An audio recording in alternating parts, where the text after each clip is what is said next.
The year was 1820, and the United States was hotly divided over what was going to happen to the state of Missouri.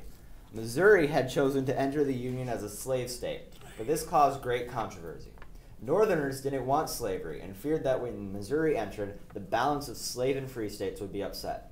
Debate raged in the Senate until Henry Clay came up with the Missouri Compromise, imposing a line, south of which all states would allow slavery and north of which they would not, except for Missouri, which was north of the line but still allowed slavery. In order to keep the balance, however, Maine would be admitted as a free state. The compromise saved the country for a time, but the issue of slavery would continue dividing the country for years.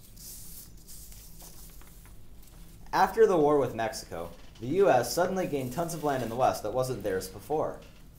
Soon, however, the issue of slavery spread to these new lands. Northerners moving west wanted to set up an industrial economy free of slavery. Southerners wanted to create slave territories to get more money and spread slavery. Congress tried to pass the Wilmot Proviso, outlawing slavery in lands won from Mexico, but it did not pass. Soon, Northern representatives such as Daniel Webster and Southern officials such as John C. Calhoun began to argue and fight over the West. Hey, we want it. Get out here. In 1848 and 1849, people began moving to California due to the discovery of gold in the area. No, more gold than that. Whoa, we're rich. Soon the territory had enough people to apply for statehood. Most Californians were opposed to slavery, so the state applied as a free state. This outraged Southerners. This is outrage. This will tip the balance of favor to the free states. Shut up, Calhoun. Henry Clay once again stepped in with a compromise in the year 1850.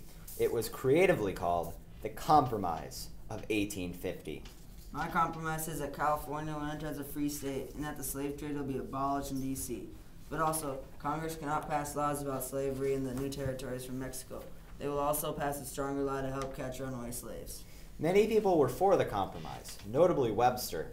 I agree with Clay for the sake of the Union. The bill passed by the end of September and became a law. Many believed it had saved the nation from splitting up.